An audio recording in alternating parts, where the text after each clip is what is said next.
Activating Windows is essential to ensure that your copy of Windows is genuine and eligible for support.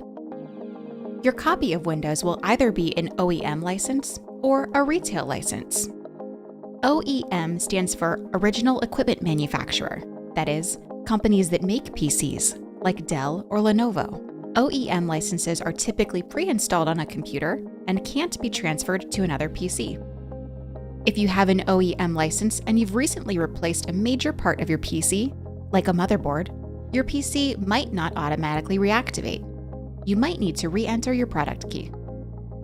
You can find the product key for OEM licenses with the packaging your PC came in, or on the certificate of authenticity attached to the PC.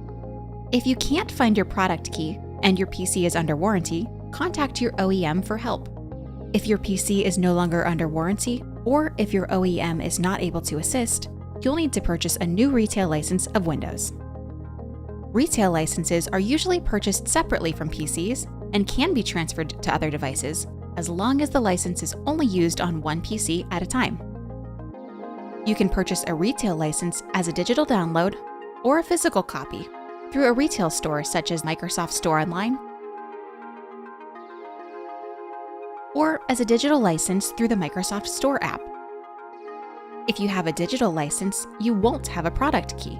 Instead, your license will be linked to your Microsoft account and associated with your PC. You're all set once your PC is connected to the internet and you sign in to your Microsoft account. If you don't have a digital license, you can find your product key in a few places.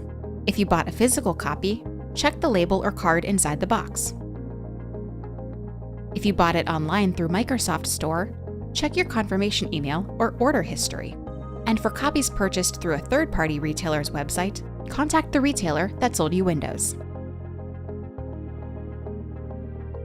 Once you have the product key associated with your OEM or retail license, you can activate Windows by entering it during the Windows install process, or after installation by going to Activation Settings and selecting Change Product Key. If you still need help activating Windows, open the Activation Troubleshooter for help. Just search Troubleshoot Activation in your taskbar. Need more help? Visit support.microsoft.com.